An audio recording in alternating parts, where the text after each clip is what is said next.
Hello friends, welcome back to my YouTube channel the Vani classes. HPTET preparation series में आज हम इस video में दो सेक्शंस पर बात करने वाले हैं। सबसे पहले हम चाइल्ड साइकोलॉजी के कुछ बहुत इंपॉर्टेंट क्वेश्चंस देखेंगे एंड उसके बाद हम बायोलॉजी सेक्शन के कुछ क्वेश्चंस देखेंगे। तो इसलिए आपको वीडियो को एंड तक देखना है। पूरी वीडियो में टोटल 50 क्वेश्चंस आज हम डिस्कस करने वाले हैं।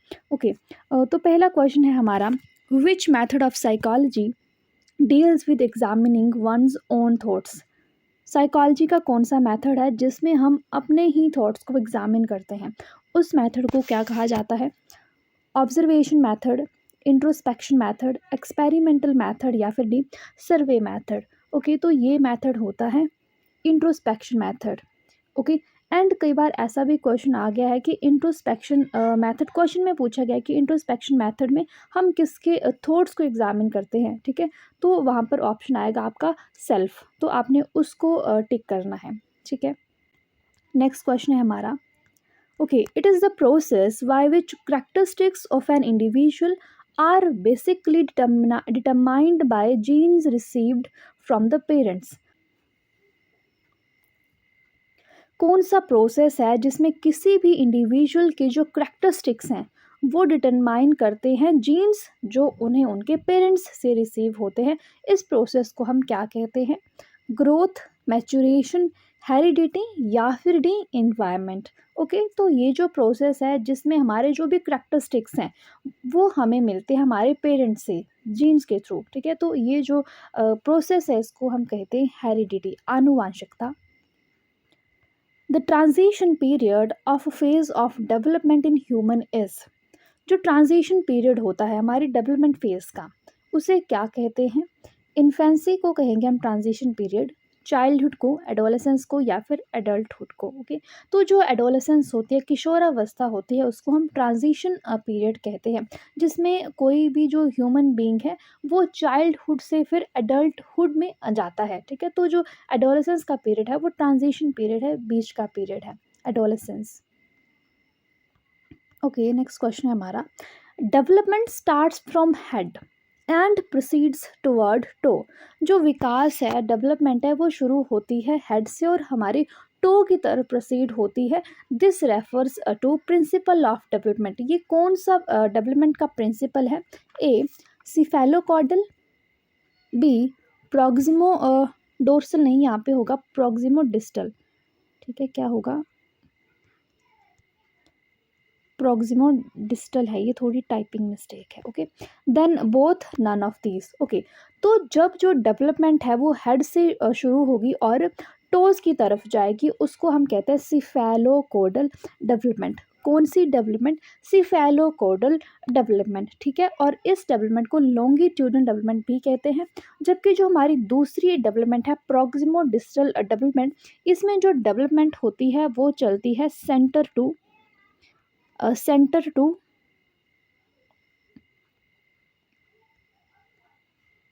पेरिफरी।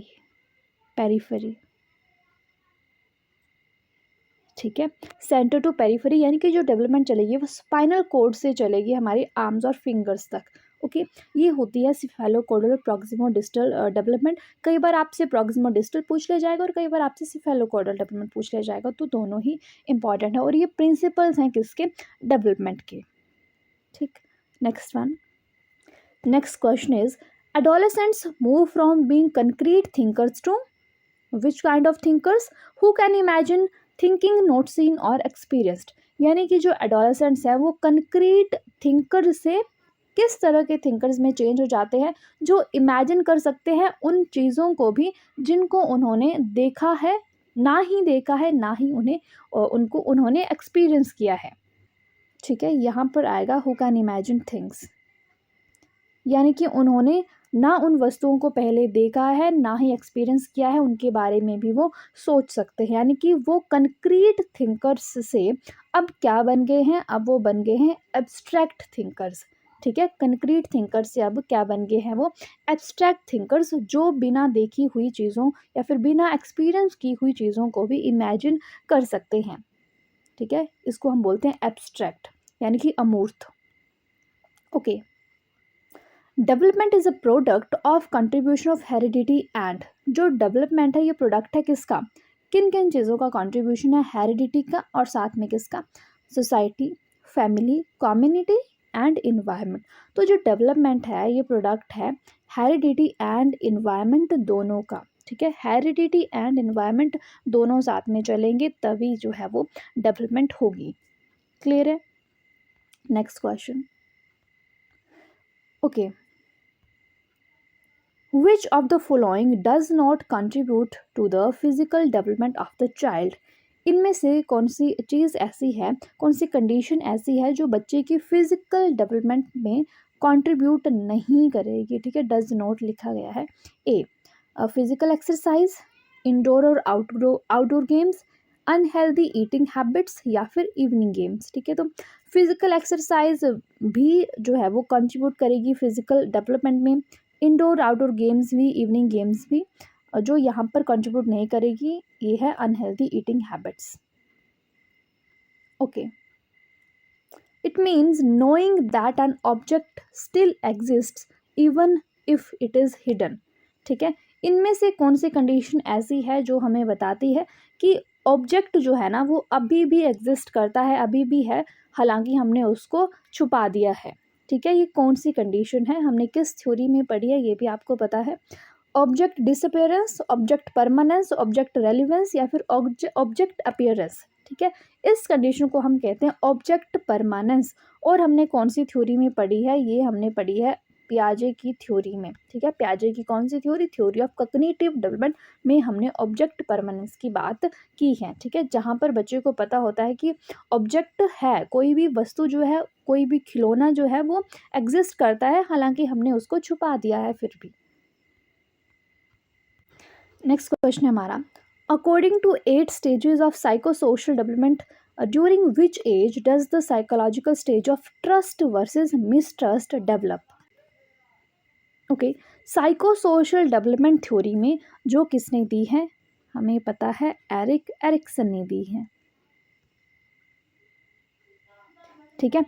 एरिक एरिक्सन ने दी है साइकोसोशल डेवलपमेंट थ्योरी। तो उसमें कौन सी एज है जहाँ पर ट्रस्ट वर्सेस जो मिसट्रस्ट वाली स्टेज है वो आती है, अर्ली चाइल्डहुड में, इन्फेंसी में, एडोलेसेंस में या फिर डी एडल्टहुड में। ओके, तो सबसे पहले ही स्टेज जो है ना एरिक एरिक्सन की थ्योरी की वो है ट्रस्ट वर्सेस मिसट्रस्ट। तो वो कहाँ पर आई, हमारे इन्फेंसी में आई, ठीक है। और जो ट्रस्ट वर्सेस मिसट्रस्ट है वो बर्थ से लेकर चलती है 18 मंथ्स की एज तक, यानी कि 1.5 ईयर्स का बच्चा हो जाता है तब तक ये वाली स्टेज जो है वो चलती है, trust versus mistrust in Erik Erikson's theory of psychosocial development theory. Okay, emotional intelligence theory was given by, emotional intelligence theory जो है वो किसने दी, डेनियल गोलमैन, पियाजे, Skinner, Vygotsky. Emotional intelligence theory जो है वो दी किसने, डेनियल गोलमैन ने दी। किसने दी, डेनियल गोलमैन ने दी। Thurstone identified how many primary mental abilities, Thurstone ने कितनी प्राइमरी मेंटल एबिलिटीज़ दी हैं, 5, 6, 9, 7, ठीक है। तो थर्स्टन ने दी कितनी, 7 प्राइमरी मेंटल एबिलिटीज़। और एक डिटेल वीडियो है थ्योरीज़ की, वहाँ पर मैं शेयर कर चुकी हूँ आपसे कि वो कौन प्राइमरी मेंटल एबिलिटीज़ हैं। Okay, in the children over protectiveness of parents brings, अगर जो पेरेंट्स हैं वो ओवर प्रोटेक्टिव हैं तो बच्चे में वो किस तरह का एटीट्यूड जो है, किस तरह का बिहेवियर जो है वो डेवलप करेगा, ऑनेस्टी,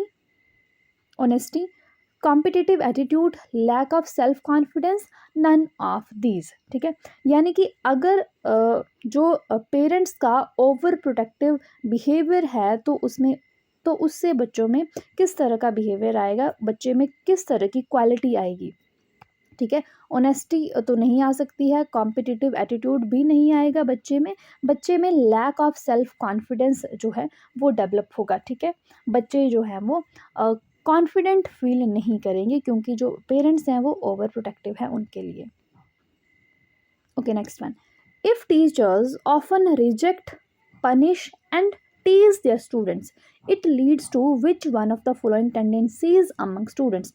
अगर टीचर है वो बच्चे के कोई भी काम है उसको रिजेक्ट कर रहा है, उसको पनिश कर रहा है और अपने जो स्टूडेंट्स हैं उनको टीज करता है, तो इससे बच्चे में किस तरह की टेंडेंसीज जो है वो डेवलप होंगी? Mental retardation, inferiority complex, autism, none of this. ठीक है, तो इससे बच्चों में जो है वो इन्फीरियॉरिटी कॉम्प्लेक्स जो है वो डेवलप होगा। In Carl Rogers theory the main structure of personality is the, repeated question है, पूछा गया है। ओके, कार्ल रोगर्स की थ्योरी में जो मेन स्ट्रक्चर है पर्सनैलिटी का वो क्या है? ईगो, सुपर ईगो, सेल्फ या फिर इड। ठीक है, तो it is self. Okay, next one, nail biting, thumb sucking and restlessness are the behaviours associated with. बच्चे अगर नेल बाइट करते हैं, थम सक करते हैं, रेस्टलेस उनका बिहेवियर है, तो ये सारे जो बिहेवियर है वो क्या दर्शाते हैं? ठीक है, कि बच्चे में एंजाइटी है, डिप्रेशन है, कॉम्पिटिटिव सिचुएशन है, या फिर ऑल ऑफ दीज। ठीक है, तो ये दर्शाते हैं कि बच्चे जो है वो एंजाइटी से गुजर रहा है। ठीक है, उसको एंजाइटी हो रही है। Okay, to encourage a child towards his studies a teacher needs to. Teacher ने क्या करना है? बच्चे को पढ़ाई के लिए एनकरेज करना है, उसने पढ़ाई के लिए बच्चे को बढ़ावा देना है। तो टीचर क्या करेगा? कंपेयर करेगा बच्चे को दूसरे बच्चों से, उसको इंस्पायर करेगा, स्कॉल्ड करेगा, उसको डांटेगा, या फिर उसको पनिश करेगा। ठीक है, तो अगर टीचर ने एनकरेज करना है बच्चे को पढ़ाई के लिए, तो टीचर ने क्या करना है? बच्चे को इंस्पायर करना है। क्या करना है? इंस्पायर करना है। ठीक है, अगला प्रश्न हमारा, parent teacher interaction is dash for all round development of child. Parent teacher interaction जो होती है, जैसे हमारी पीटीएम्स होती हैं, तो क्या ये जो पीटीएम्स हैं ये बच्चे की ऑल राउंड डेवलपमेंट के लिए असेंशियल हैं, नॉट असेंशियल है, सेकेंडरी हैं, या फिर इनमें से कुछ भी नहीं? ठीक है, तो जो पेरेंट टीचर इंटरैक्शंस होती हैं वो असेंशियल हैं, बहुत ज़्यादा ज़रूरी हैं। ठीक है, तो essential is the right answer. Okay, next one, convergent and divergent thinking were first defined by. Convergent और डाइवर्जेंट थिंकिंग जो है ये सबसे पहले किसने डिफाइन की थी? हर्बर्ट साइमन ने, जेपी गिलफर्ड ने, जोसेफ वॉल्फ ने, या फिर थर्स्टन ने? ओके, तो कन्वर्जेंट और डाइवर्जेंट थिंकिंग ये दोनों किसने डिफाइन की सबसे पहले? जेपी गिलफर्ड ने। किसने? जेपी गिलफर्ड ने। Okay, next one, education is manifestation of perfection already present in man, who said this. ये डेफिनेशन किसकी है? विवेकानंद की, एरिस्टोटल की, जेम्स की, दयानंद की? रिपीटेड क्वेश्चन है, पहले पूछा गया है बहुत बार। ठीक है, ये डेफिनेशन है किसकी? विवेकानंद की, that education is manifestation of perfection already present in man. Who among the following has given the 8 conditions of learning? Learning की 8 कंडीशंस किसने दी हैं? स्किनर ने, पैवलोव ने, रॉबर्ट ग्लेजर ने, या फिर रॉबर्ट एम गैगने ने? ठीक है, तो 8 कंडीशन दी हैं लर्निंग की, किसने? गैगने ने। किसने दी हैं? गैगने ने। और 8 कंडीशंस कौन थी? मैं फिर से आपको बता रही हूँ, मेरी जो थ्योरी वाली वीडियो है उसमें मैंने डिटेल में सभी थ्योरीज़ पर बात की है, कौन सी कंडीशंस हैं, कौन सी थ्योरीज़ हैं, कौन सी स्टेजेस हैं, सभी थ्योरीज़ की। तो आपने उस वीडियो को देखना नहीं भूलना है एग्ज़ाम से पहले। ठीक है, क्योंकि बहुत सारे क्वेश्चंस आपके थ्योरी से पूछे जाते हैं, सभी थ्योरीज में से। ओके, तो साइकोलॉजी के क्वेश्चंस तो हो गए यहाँ पे। अब चलते हैं बायोलॉजी सेक्शन पर। बायोलॉजी सेक्शन का पहला क्वेश्चन है हमारा, are the fundamental units of kidney. Kidney जो होती है हमारी, उनकी फंडामेंटल यूनिट्स क्या है? नेफ्रीडिया, नेफ्रॉन्स, न्यूरॉन्स, या फिर नर्व सेल्स? ठीक है, तो किडनी की फंडामेंटल यूनिट्स होते हैं हमारे नेफ्रॉन्स। ठीक है, और क्वेश्चन पूछा जाता है हमारे ह्यूमन बींग्स में कितने नेफ्रॉन्स होते हैं? तो एक किडनी में होते हैं लगभग 10 लाख नेफ्रॉन, तो ह्यूमन बींग में होंगे 20 लाख नेफ्रॉन्स, यानी कि 2 मिलियन नेफ्रॉन्स होंगे। Next question, the interstitial cells of testes secrete which hormone. जो इंटरस्टिशियल सेल्स होते हैं मेल टेस्टीज में, वो कौन सा हार्मोन सिक्रीट करते हैं? टेस्टोस्टेरॉन, एस्ट्रोजन, ऑक्सीटोसिन, या फिर वेसोप्रेसिन? ओके, तो जो टेस्टीज हैं वो सिक्रेट करते हैं टेस्टोस्टेरॉन हार्मोन। ठीक है, it is the primary sex hormone of human male. Next question, bundle of his is present in. Bundle of his कहाँ पर प्रेजेंट होंगे? किस ऑर्गन में प्रेजेंट होते हैं?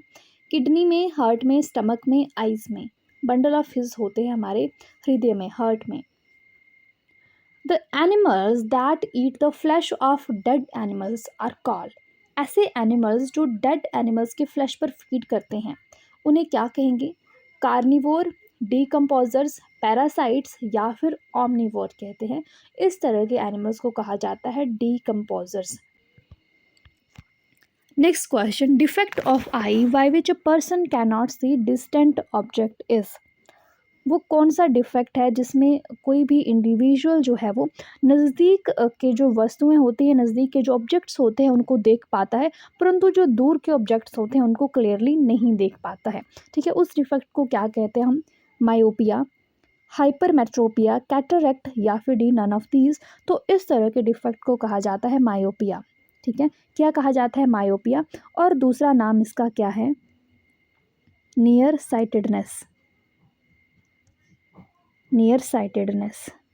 ठीक है, जहाँ पर आप नज़दीक के वस्तुओं को तो देख पाएंगे परंतु जो दूर के वस्तु होंगे उनको क्लियरली नहीं देख पाएंगे।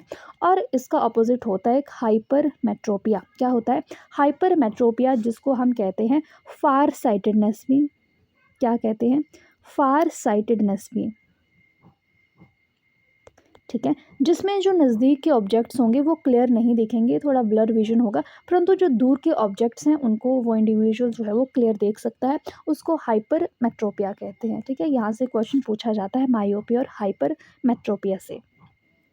ओके, नेक्स्ट क्वेश्चन हमारा, blood sugar is lowered down by which hormone. जो ब्लड शुगर है किस हार्मोन से कम होता है? थायरॉक्सिन, ग्लूकागन, इंसुलिन या फिर एड्रीनैलिन। ठीक है, सो ब्लड शुगर जो है वो कम होता है इंसुलिन हार्मोन के द्वारा, और इंसुलिन कौन सिक्रीट करता है? हमारा pancreas. The main function of villi, जो विलाय होते हैं उनका मेन काम क्या होता है? ठीक है, विलाय हमें हमारे इंटेस्टाइन में भी देखने को मिलते हैं। तो ये जो विलाय होते हैं इनका काम क्या होता है? Digestion, absorption, assimilation, mastication. ठीक है, तो जो विलाय होते हैं, फिंगर लाइक प्रोजेक्शंस होती हैं हमारे इंटेस्टाइन में, ये एब्जॉर्प्शन का काम करती हैं। ठीक है, एब्जॉर्प्शन करती हैं। Swim bladder is present in, जो स्विम ब्लैडर होता है वो किन ऑर्गेनिजम्स में प्रेजेंट होता है? माइक्रो ऑर्गेनिजम्स में, एम्फीबियंस में, एनालिड्स में या फिर बोनी फिशेज में। ठीक है, तो जो स्विम ब्लैडर होगा, एयर ब्लैडर भी हम इसको बोलते हैं, ये प्रेजेंट होता है बोनी फिशेज में। ठीक है, कैसी फिशेज में? बोनी फिशेज में। और ये बॉयंसी प्रोवाइड करता है, यानी कि इसमें जो फिशेज हैं ना वो तैरती रहती हैं। ठीक है, डूबेंगी नहीं अगर स्विम ब्लैडर इनमें प्रेजेंट होगा। तो बोनी फिशेज में प्रेजेंट होता है स्विम ब्लैडर। ठीक है, एक्सक्रीटरी ऑर्गन ऑफ अर्थवर्म, जो अर्थवर्म होता है केंचुआ, उसकी एक्सक्रीटरी ऑर्गन क्या होती है? Kidney, ureter, nephron, nephridium. ठीक है, तो जो अर्थवर्म्स होते हैं उनमें पाए जाते हैं नेफ्रीडियम। ठीक है, नेफ्रीडियम सिंगुलर और प्लूरल में नेफ्रीडिया पाए जाते हैं एक्सक्रीटरी ऑर्गन अर्थवर्म की। Columba Livia is the scientific name of, Columba Livia किसका साइंटिफिक नेम है? स्पैरो का, पिजन का, पिकॉक का या फिर मैना का। ठीक है, कोलम्बा लिविया जो है वो साइंटिफिक नेम है पिजन का, कबूतर का साइंटिफिक नेम है। ठीक है, जो स्पैरो होती है उसका होता है पैसर डोमेस्टिकस। ठीक है, और पिकॉक का होता है पैवोक्रिस्टेटस, और जो कॉमन मैना होते हैं उसका क्रीडोथेरस ट्रिस्टिस। ठीक है, तो साइंटिफिक नेम से भी क्वेश्चन आता है। Okay, next question, pulmonary when carries, जो पल्मनरी वेन होती है उसमें किस तरह का ब्लड होता है या फिर उसमें क्या पाया जाता है? पल्मनरी वेन में ऑक्सीजनेटेड ब्लड होगा, डीऑक्सीजनेटेड ब्लड होगा, लिम्फ होगा या फिर इम्पल्स कंडक्ट करती हैं वो। ओके, तो नाम है हमारा पल्मनरी वेन। बच्चे यहाँ पे कंफ्यूज हो जाते हैं कि वेन यानी कि डीऑक्सीजनेटेड ब्लड, परंतु यहाँ पर एक्सेप्शन है। जो पल्मनरी वेन है वो एकमात्र ऐसी वेन है जो ऑक्सीजनेटेड ब्लड को कैरी करती है। ठीक है, कैसे ब्लड को? ऑक्सीजनेटेड ब्लड को कैरी करती है। ठीक है, तो राइट आंसर क्या होगा हमारा? Oxygenated blood. ठीक है, एंड एक और एक्सेप्शन है आर्टरी के केस में। जो पल्मनरी आर्टरी इकलौती ऐसी आर्टरी है ह्यूमन बॉडी में जो डीऑक्सीजनेटेड ब्लड कैरी करती है। ठीक है, तो कंफ्यूज नहीं होना, pulmonary when and pulmonary arteries में ये दोनों ऑपोजिट काम करती हैं, जो नॉर्मल हमारी आर्टरीज और वेन करती हैं उनसे। ठीक, नेक्स्ट क्वेश्चन हमारा, Sertoli cells are present in, जो सर्टोली सेल्स होती हैं वो कहाँ पर प्रेजेंट होंगी? ह्यूमन टेस्टिस में, ओवरीज में, यूटेरस में या फिर एपिडाइडमिस में। सर्टोली सेल्स प्रेजेंट होती हैं टेस्टिस में, और इनका क्या काम होता है? ये प्रोवाइड करती है नरिशमेंट। किसको? जो डेवलपिंग स्पर्मेटोजोआज होती हैं उनको नरिशमेंट प्रोवाइड करती हैं सर्टोली सेल्स। ठीक। एक्रोसोम इज़ डिराइव्ड फ्रॉम, जो एक्रोसोम है, जो ह्यूमन स्पर्म होता है उसका टिप वाला पार्ट, ठीक है। तो ये जो है कहाँ से डिराइव होता है, लाइजोसोम से, गोल्जी कॉम्प्लेक्स से, माइटोकॉन्ड्रिया से, या फिर राइबोसोम से, ठीक है। तो जो एक्रोसोम होता है वो आता है कहाँ से, गोल्जी कॉम्प्लेक्स से बनता है, गोल्जी कॉम्प्लेक्स से डेवलप होता है एक्रोसोम, ठीक। और जो एक्रोसोम होता है उसमें ऐसे एंजाइम्स पाए जाते हैं जो एग की मेम्ब्रेन को पेनिट्रेट करने में हेल्प करते हैं, ठीक है। नेक्स्ट क्वेश्चन है हमारा, infectious stage of Plasmodium is, जो प्लाज्मोडियम, अगर हम स्पीशीज़ की बात करें, अगर प्लाज्मोडियम वाइवेक्स की बात करें, क्या है जो मलेरिया कॉज करता है, ठीक है। तो इसकी जो इन्फेक्शियस स्टेज होती है वो कौन सी होती है, स्पोरोजोइट, क्रिप्टोजोइट, ट्रोफोजोइट, या फिर मेटाक्रिप्टोजोइट। तो जो इन्फेक्शियस स्टेज होती है प्लाज्मोडियम वाइवेक्स की वो होती है स्पोरोजोइट। कौन सी, sporozoite. Okay, next one, piercing and sucking types of mouth parts are found in, mouth parts से भी क्वेश्चन आता है, piercing and sucking mouth parts, ठीक है, इंसेक्ट्स में होते हैं, किस इंसेक्ट में होते हैं, कॉकरोच में, हाउस फ्लाई में, बटरफ्लाई में, मॉस्कीटो में। तो एक एक करके ये जो इंसेक्ट्स हैं सभी के माउथ पार्ट्स देख लेते हैं ताकि आपको क्लियर हो जाए, ठीक है। जो कॉकरोच है उसके माउथ पार्ट्स होते हैं biting and chewing type, biting and chewing type mouth parts होते हैं कॉकरोच के। और जो हाउस फ्लाई होती है उसके माउथ पार्ट्स होते हैं स्पॉन्जिंग टाइप, कैसे, स्पॉन्जिंग। जो बटरफ्लाई होती है इसके माउथ पार्ट्स होते हैं साइफनिंग टाइप, कैसे, साइफनिंग टाइप। और जो मस्कीटो होता है इसके माउथ पार्ट्स होते हैं पियर्सिंग एंड सकिंग टाइप, ठीक है। तो सही आंसर क्या होगा हमारा यहाँ से, सही आंसर हो गया हमारा यहाँ से mosquito, that is piercing and sucking types of mouth parts are found in mosquito. Clear है। नेक्स्ट क्वेश्चन है हमारा, the respiratory organ of scorpion is, जो स्कॉर्पियन होता है उसके रेस्पायरेटरी ऑर्गन्स क्या होते हैं, सभी इंसेक्ट्स के अलग अलग रेस्पायरेटरी ऑर्गन्स होते हैं तो ये भी पता होने चाहिए, trachea, book gills, book lungs, या फिर स्किन के थ्रू ये रेस्पायर करते हैं। तो जो स्कॉर्पियन है उसके रेस्पायरेटरी ऑर्गन्स होते हैं बुक लंग्स, ठीक। नेक्स्ट क्वेश्चन है हमारा, larva of mosquito called as, जो मस्कीटो को लार्वा होता है उसको क्या कहते हैं, हर ऑर्गेनिज्म के लार्वास को अलग अलग नाम दिया गया होता है। तो मस्कीटो के लार्वा को क्या कहते हैं, मैगट, ग्रुब, कैटरपिलर, इनमें से कोई भी नहीं, ठीक है। तो एक एक करके इनकी बात कर लेते हैं। तो जो मैगट है उसके लार्वा को क्या कहा जाता है, सॉरी जो मैगट है वो किसका लार्वा होता है, ओके। मैगट जो है वो लार्वा होता है फ्लाइज का, ठीक है। जैसे हाउस फ्लाई है हमारी, हाउस फ्लाई है, या फिर ब्लो फ्लाई है, ठीक है। मैगट कहा जाता है फ्लाइज के लार्वास को, ठीक है। दूसरा आया ग्रुब, ठीक है। जो ग्रुब है ये लार्वा किसका होता है, बिटल्स का, ठीक है। बिटल्स के लार्वे को कहा जाता है ग्रुब। और जो कैटरपिलर है ये किसका लार्वा होता है, कैटरपिलर जो लार्वा होता है बटरफ्लाइज का, ठीक है, बटरफ्लाइज और मॉथ्स का, ठीक है। जैसे जो सिल्क मोथ है उसके लार्वे को भी हम कैटरपिलर कहते हैं, बटरफ्लाइज के लार्वास को भी कैटरपिलर कहते हैं। तो मस्कीटो का लार्वा तो यहाँ पे दिया नहीं गया है ना, तो नन ऑफ दीज आएगा। तो मस्कीटो के लार्वे को कहते क्या हैं, तो लार्वा ऑफ मस्कीटो जो है उसको कहा जाता है रिगलर, ठीक है। क्या कहा जाता है, रिगलर कहा जाता है मस्कीटो के लार्वे को, ठीक है। तो नन ऑफ दीज आएगा यहाँ पे सही आंसर आपका, okay. Which of the following hormone is not secreted by human placenta? इनमें से कौन सा हार्मोन ऐसा है जो ह्यूमन प्लेसेंटा सिक्रीट नहीं करता है, HCG, human chorionic gonadotropin hormone, oestrogen, progesterone, LH यानी कि लुटेनाइजिंग हार्मोन, ठीक है। तो HCG, एस्ट्रोजन और प्रोजेस्टेरॉन ये सारा ह्यूमन प्लेसेंटा सिक्रीट करेगा, जबकि जो LH है लुटेनाइजिंग हार्मोन है वो सिक्रीट होता है पिट्यूटरी ग्लैंड द्वारा, ठीक है। राइट आंसर होगा हमारा LH। Which part of brain controls the heart, हमारे ब्रेन का कौन सा पार्ट ऐसा है जो हमारे हृदय को कंट्रोल करता है, spinal cord, medulla oblongata, neuron, none of these. ठीक है, तो मेडुला ऑब्लोंगेटा जो है ना, ये कंट्रोल करता है हमारे हार्ट को, ब्रेन का पार्ट है। Next question is knee and elbow joints are example of. ठीक है, जो नी और एल्बो जॉइंट्स हैं वो किस तरह के जॉइंट्स का एग्जाम्पल हैं? जॉइंट्स होते क्या है, जहाँ पर दो बोन्स जो है मिलती हैं, उस पॉइंट को जॉइंट कहा जाता है। ठीक है, तो नी और एल्बो जॉइंट्स जो हैं वो सैडल जॉइंट्स हैं, बॉल एंड सॉकेट जॉइंट है, पाइवट जॉइंट्स हैं या फिर हिंज जॉइंट्स हैं।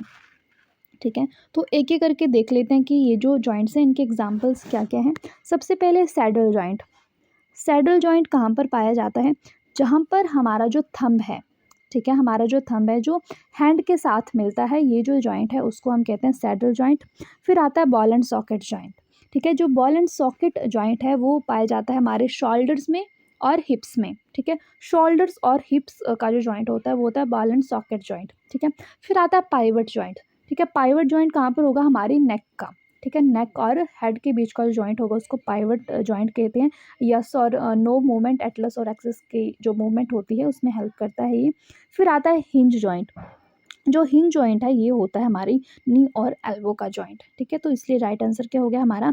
हिंज जॉइंट यहाँ पर हो गया। नी और एल्बो का जो जॉइंट होता है वो हिंज जॉइंट का एक एग्जाम्पल है। ठीक, नेक्स्ट क्वेश्चन है हमारा द कवरिंग ऑफ लंग्स। जो हमारी लंग्स होती है उनकी कवरिंग को क्या कहा जाता है? क्वेश्चन पूछा गया है पहले।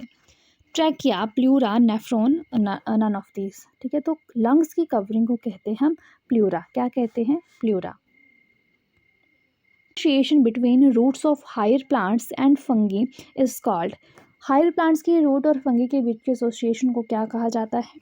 Lichen, fern, mycorrhiza, none of this. तो ये जो एसोसिएशन है ये कहलाती है माइकोराइजा। ठीक, ब्रेन शुगर इज। किस शुगर को ब्रेन शुगर कहा जाता है? गैलेक्टोज को, ग्लूकोज को, माल्टोज या फिर फ्रक्टोज को ब्रेन शुगर कहा जाता है, गैलेक्टोज को। और क्यों कहा जाता है? क्योंकि इन्फेंट्स में जो गैलेक्टोज है ये ब्रेन डेवलपमेंट को सपोर्ट करती है। ठीक है, तो इसलिए ब्रेन शुगर के नाम से जाना जाता है गैलेक्टोज को। Okay, oxysomes are present in. जो ऑक्सीजोम्स होते हैं वो किस सेल ऑर्गेनेले में प्रेजेंट होंगे? राइबोसोम्स में, क्रोमोसोम्स में, लाइसोसोम्स में या फिर माइटोकॉन्ड्रियाज में। ओके, तो ऑक्सीसोम्स होते हैं हमारे माइटोकॉन्ड्रियाज में, जिन्हें power house of the cell कहा जाता है, आप सभी को पता है। Okay, 10% energy transfer law in food chain was first given by. पहले भी हमने क्वेश्चन डिस्कस किया था कि हर ट्रॉफिक लेवल से कितने % एनर्जी जो है वो ट्रांसफ़र होती है, नेक्स्ट ट्रॉफिक लेवल पर 10% एनर्जी जो है वो ट्रांसफ़र होती है। अब ये जो 10% एनर्जी ट्रांसफ़र का लॉ है फूड चेन में किसने दिया? लिंडमैन ने, टेंसले ने, एल्टन या फिर रॉन्कियर ने। ठीक है, तो ये जो 10% एनर्जी ट्रांसफ़र लॉ है ये दिया किसने? लिंडमैन ने दिया। Okay, option A.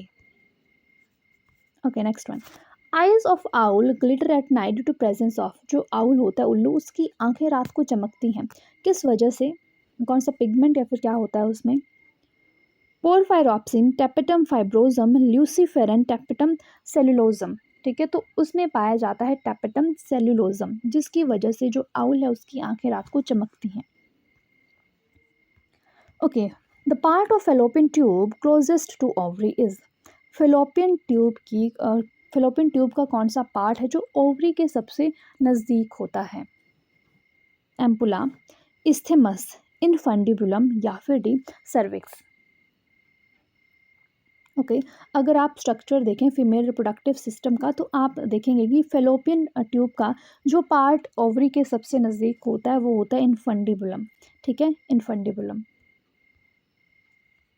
Total number of bones found in skull. Skull में कितनी बोन्स होती हैं, कितनी हड्डियां पाई जाती हैं? 29, 27, 25 या फिर 28। तो स्कल में पाए जाते हैं कितनी बोन्स? 29 बोन्स होती हैं हमारे स्कल में। Which of the following referred as lungs of planet Earth. इनमें से किसको हमारे प्लैनेट अर्थ का लंग्स कहा जाता है? वेस्टर्न घाट्स को, हिमालयाज को, ग्रीनलैंड को या फिर अमेजोन रेन फॉरेस्ट को। ठीक है, तो जो हमारा लंग्स है प्लैनेट अर्थ का वो किसे कहा जाता है? अमेजोन रेन फॉरेस्ट को कहा जाता है। ओके, क्योंकि मैक्सिमम अमाउंट ऑफ ऑक्सीजन जो है वो अमेजोन रेन फॉरेस्ट जो है वो हमें देते हैं, इसलिए उनको लंग्स ऑफ प्लैनेट अर्थ कहा जाता है। ठीक है। एंड इस वीडियो का लास्ट क्वेश्चन, और ये क्वेश्चन आपके लिए है कि ओस्टियोलॉजी किसकी स्टडी है? Okay, osteology is the study of, ये आपको कमेंट बॉक्स में कमेंट करके बताना है, और जिसका आंसर सबसे पहले आएगा उसके आंसर को पिन किया जाएगा रोज की तरह। ओके, तो आपको बताना है ऑस्टियोलॉजी किसकी स्टडी होती है। एंड इस वीडियो में हमने टोटल 50 क्वेश्चन देख लिए, 20 हमने देख लिए चाइल्ड साइकोलॉजी के, और 30 क्वेश्चन हमने देख लिए बायोलॉजी सेक्शन के। ओके, कल किन्हीं और 2 सेक्शंस पर वीडियो आएगी, उसके लिए आपको क्या करना है, वीडियो को लाइक करना है, चैनल को सब्सक्राइब करना है, और नोटिफिकेशन बेल को प्रेस करना है, ताकि कल जो वीडियो आए उसकी नोटिफिकेशन आपको सबसे पहले मिले। Okay, so thank you so much for watching, bye bye, take care.